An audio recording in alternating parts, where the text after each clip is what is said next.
Okay, that's what he is. So what happens if God is only power?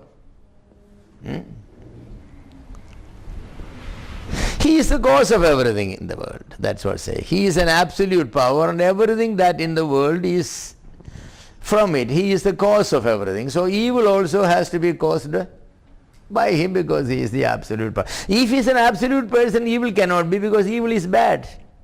He is absolutely good. An absolutely good God cannot bring in evil. But an absolutely powerful something can bring evil in it, because there is no question of goodness in it. Only one thing is there. You touch it, you will get shock. I mean, such a shock, even not a 200 kilowatts line will give it. What is it? It's it's such a huge megawatts. You get it. You get it. But that's what God is. Absolute power means all power. God being an absolute power is the cause of everything that occurs. Everything occurs because of God's efficiency, because of this power. This absolute power produces the world. But the world is finite because it is a product. Even though an absolute has produced it, cannot be the absolute, because it's only a product out of the absolute. Yes, the Maruti car cannot be the Suzuki company. Only from the company it comes. But even the Maruti car cannot be die and tool from which the Maruti body is pressed out. Because you cannot use a Maruti car and use it and then boom, over another piece of metal. What do you get? You don't get the shape of a Maruti car. You only get a messed up Maruti car. That's all. What do you get it?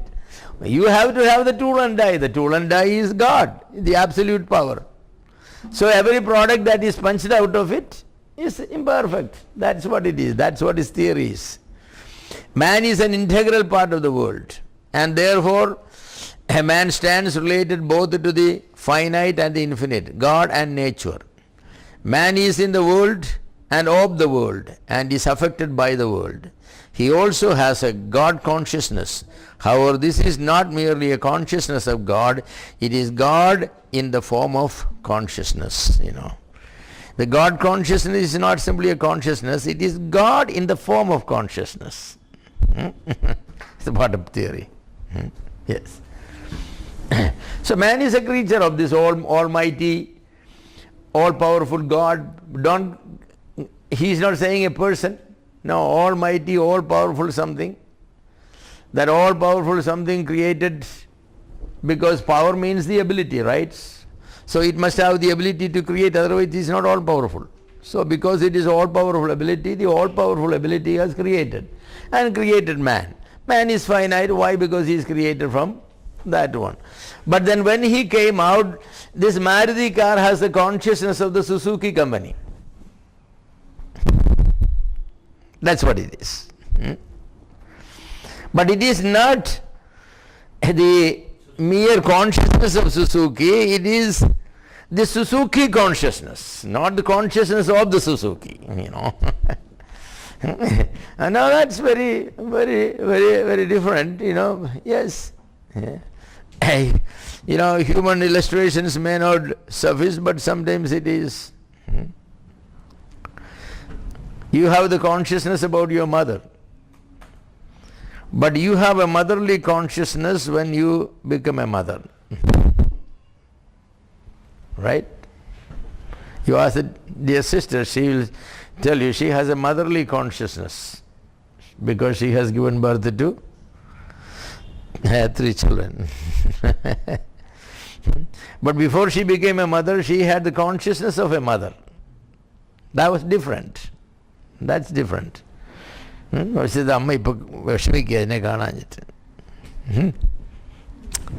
the thing.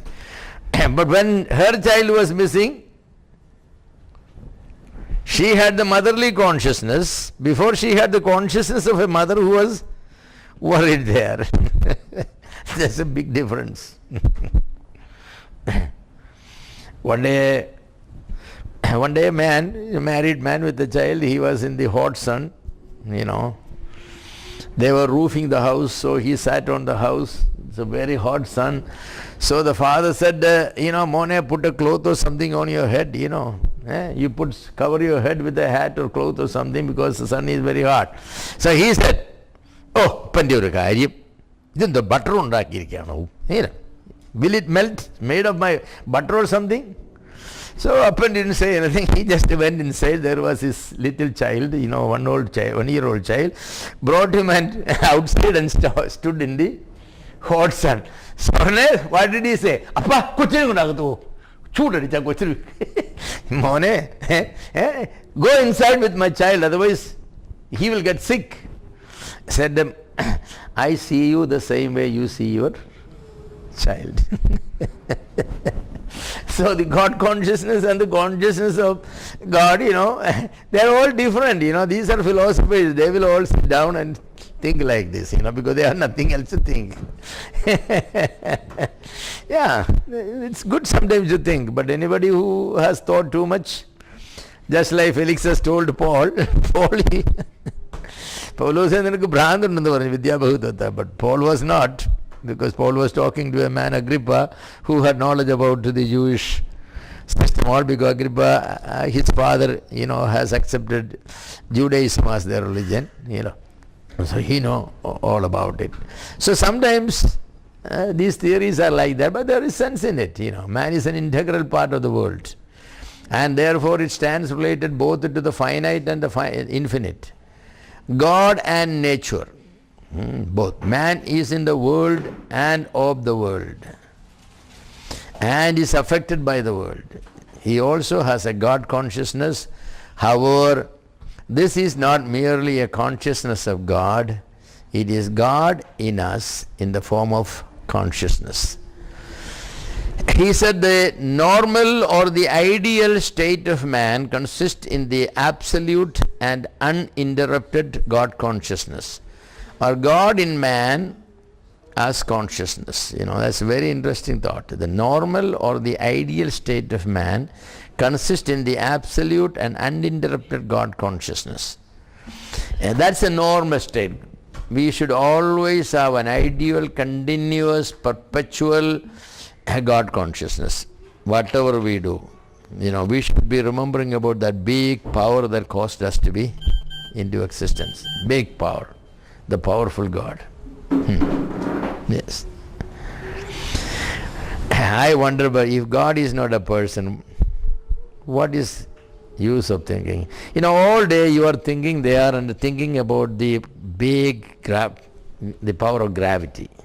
All day you are sitting there.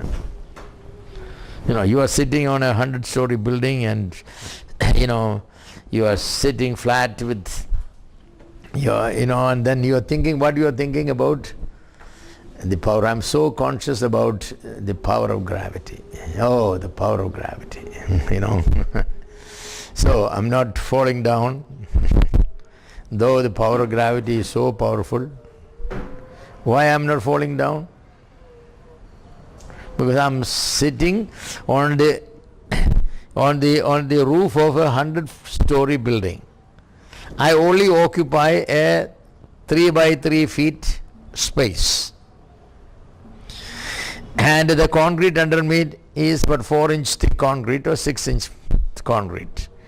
So, which is bigger, the power of gravity or that force that holds me up against the power of gravity?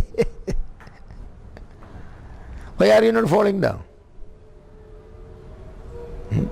You can think there all day. You see a big tree or a small tree, and then a branch goes like this. It goes and goes about 20 feet, 30 feet away. And the branch is as big as the trunk. But the branch is held up there.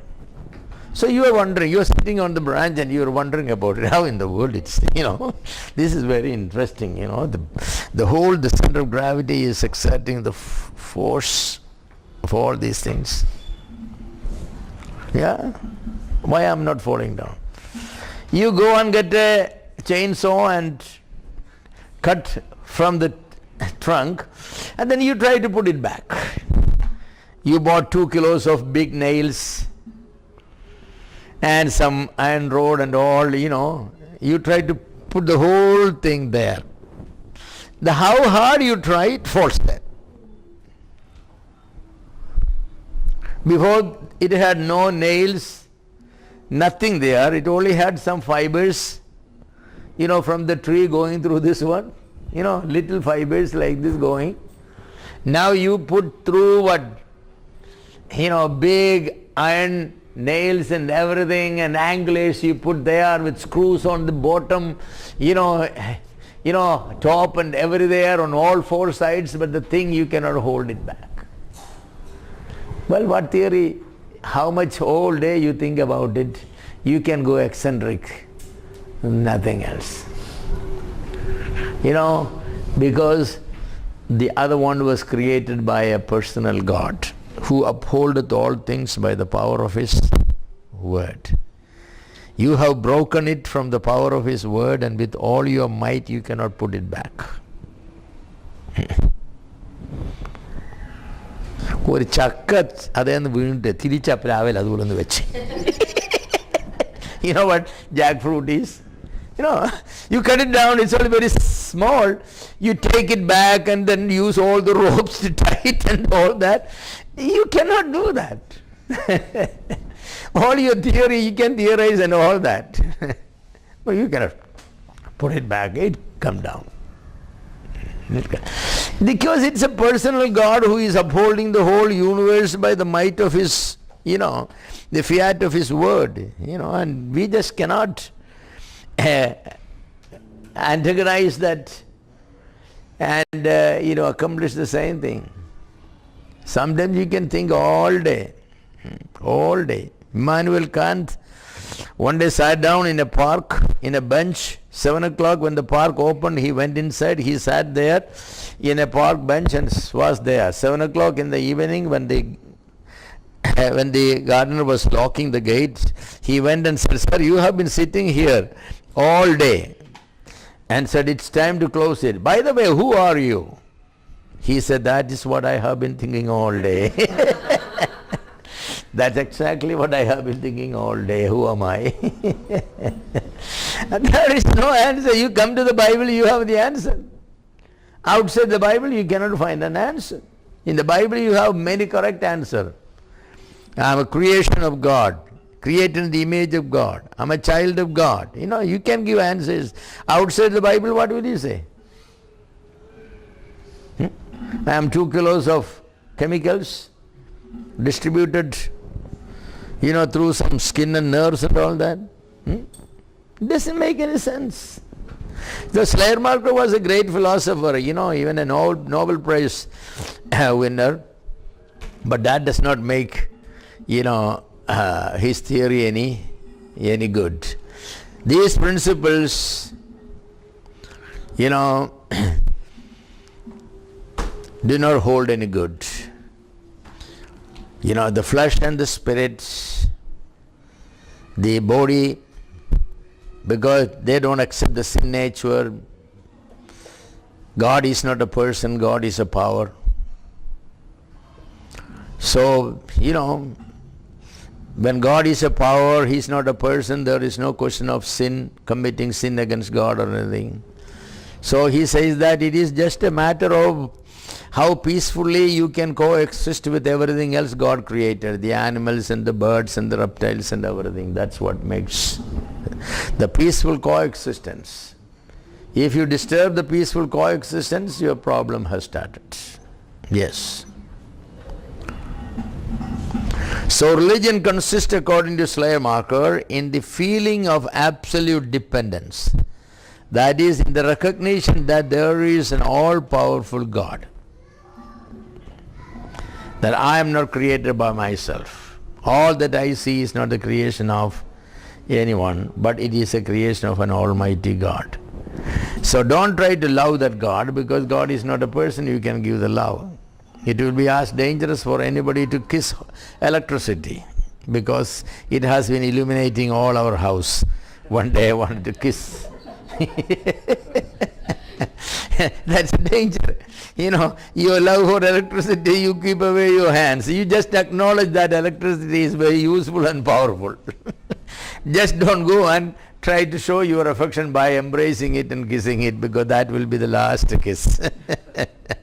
Yeah, the same way, you acknowledge God, He is Almighty and all that, but don't go beyond that. So the God consciousness is enough. You are conscious, yes, that is very good, the God consciousness. But I don't know what Schleiermacher will do with the commandment, thou shalt love the Lord thy God and all that, Yes. The feeling which arises from the want of this absolute control of the higher principle is a sense of sin. That's it. What is sin? When you don't have this God consciousness. When you don't have this God consciousness, that is the sense of sin. Hey, you are forgetting the Almighty God who made you. You cannot say who made you, but what made you. That made you. Yes. And the conviction that the higher state should or ought to rule the sense of guilt.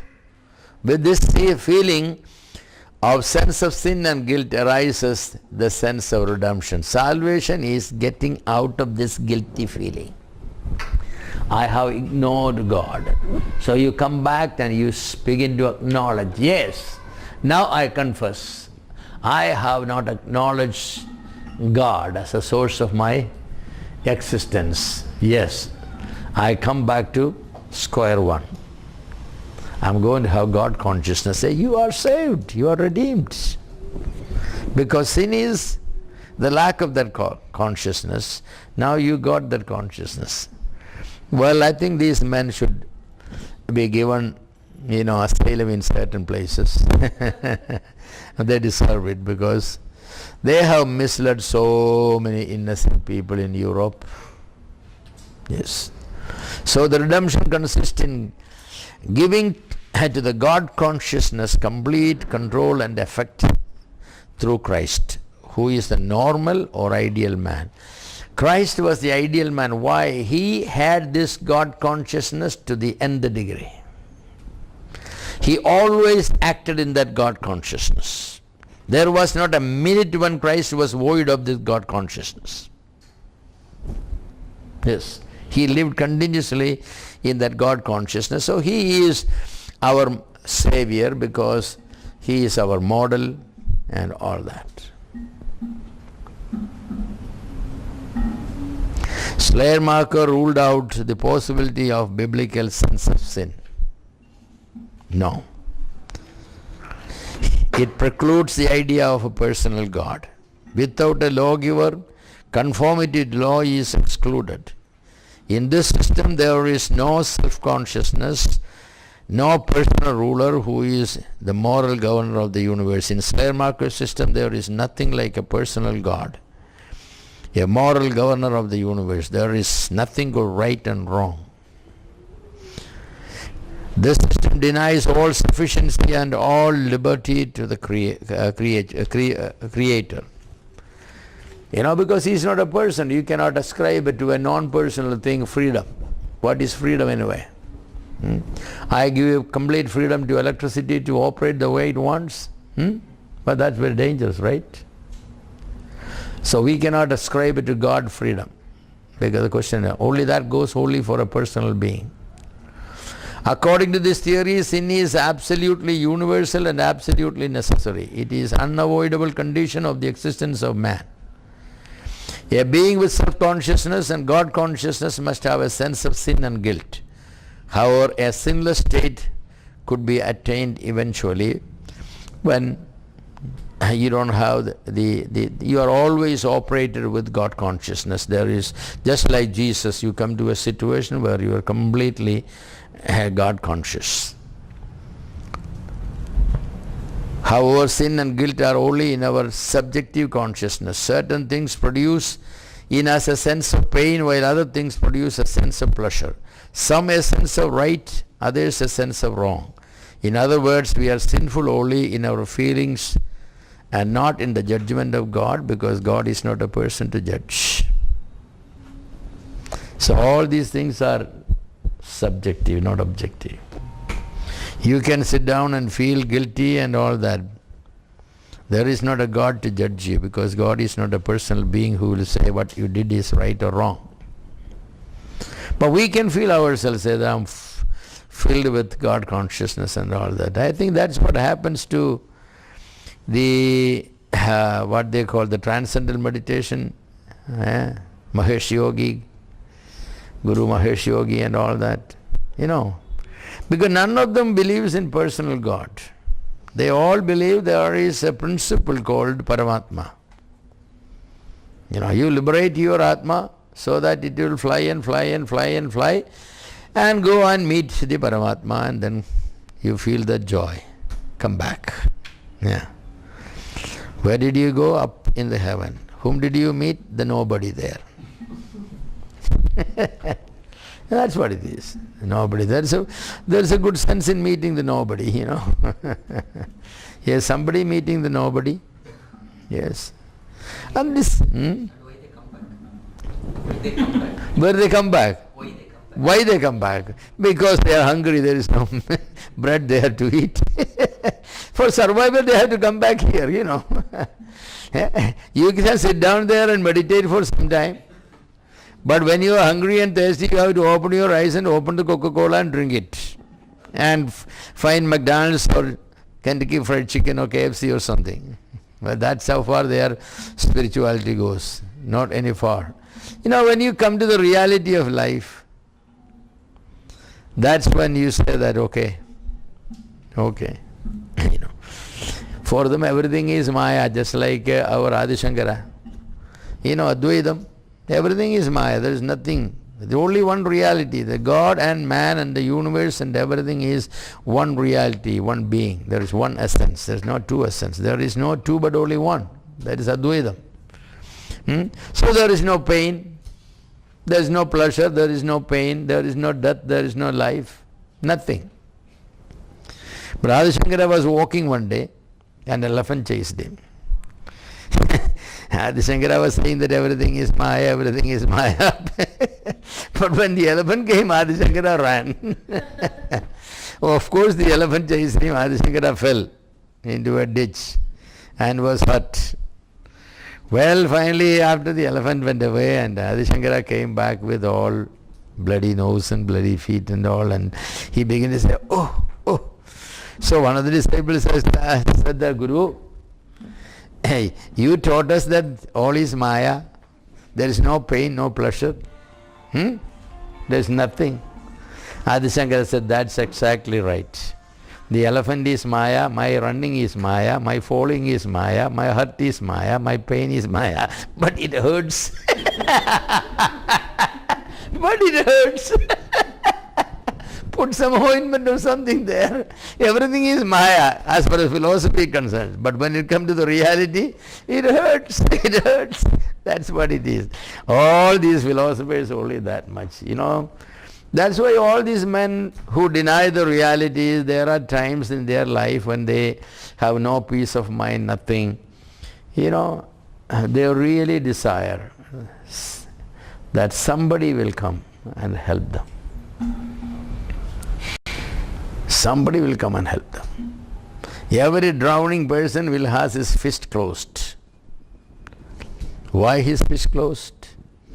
And they open the fist and they will find a small piece of leaf or something. Whatever they can hold on before they die, they will hold on to it. They think that that piece of leaf will save them. But it cannot. It cannot. That's the truth. It cannot. Only God can save. A personal God who takes personal interest. So sin or guilt are in our subjective consciousness, that is true. But who produces it there? Yes, God created and designed a man in such a way that when we violate God's rule, our conscience should tell us that you have violated the rule. Even as a little child. Now with grandchildren and all, it's very interesting to see some of the theology working through them. Little 2-year-old, 1-year-old come and they wanted to put their finger in that, electric sockets. And he said, no. He understands that's prohibited. So you know what? He look at your face and go like this. I say, Rascal, what are you trying to do? You know it's wrong, so you're looking at a face where my face changes or not, and then say, no, he pulled out. Then in few moments he will smile and say, he is trying to bribe me with his smile and do what is detrimental. See that? His conscience says I am not supposed to do, but his will says I must do it. Why? Because I should get a fun of it. Well, sometimes, you know, you allow them to touch. Like the fire, allow them to touch. Okay. That will take care of them. You know, a little burn and some fuss and cry and getting to spank and all. You know, next time they will not do that. Yeah. I have done to washing that once. Yeah. We used to, in IIT, Madras yesterday, we used to keep that mosquito going. Ah. So I told, don't touch. He was 8-9 months old. Don't touch. Don't, I put him back, he go. I said, let him touch. One day he just never touched. That's it. Even a mosquito bites. Yeah, that's the way it is, you know. That's why I say that experience is the best teacher. But you know, it's better, as far as bad things are concerned, it's better to know by hearing than by senses, the senses. When it is concerning good things, it's always better to know by experience. Honey, sweet, put it in your mouth and, you know, yes. But fire, hot, stay away. Take mummy's word. Otherwise you will get burnt. But that's the way it is. So Schleiermacher and all these people, they philosophize. You can sit down and philosophize a whole lot. Sometimes, you know, we have to be practical. Yes. And Ammavan had two chocolates, and you know, the 3 nephews were there. So Ammavan said, well, I got 3 chocolates, boys. Boys said only 2 chocolates. No, Ammavan said 3. See, he counted 1, 2, and 2 plus 1 is 3. So, okay? So 3 chocolates. So the one of the child was smart. He said, Ammavan, let me count it. He put 1 in his mouth, 2 in his mouth, the 3rd one is yours. You take it. So when it comes to the practical, you know, 1, 2, 1 plus 2 is equal to 3. It's very easy to convince yourself. But when it comes to the practice or practical aspect of eating the chocolate, Ammavan has none. That's what it is. So Schleiermacherism is absolute unbiblical. If sin is only a subjectivity, then depends upon the individual. Sin could be no sin because I don't feel it's bad, subjectivity. You feel it bad, then it's sin for you. So the same thing could be sin for one person because subjectively he is feeling.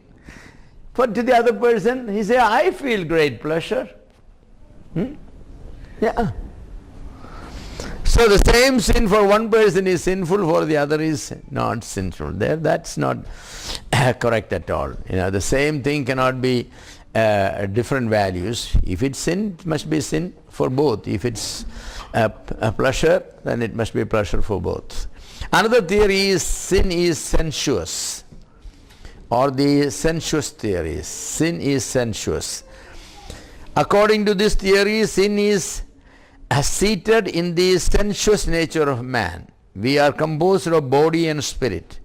The relation of the two is recognized in some form by everybody. Whether the spirit is the product of the body, or the body be the product of the mind, the fact that the two exist cannot be denied.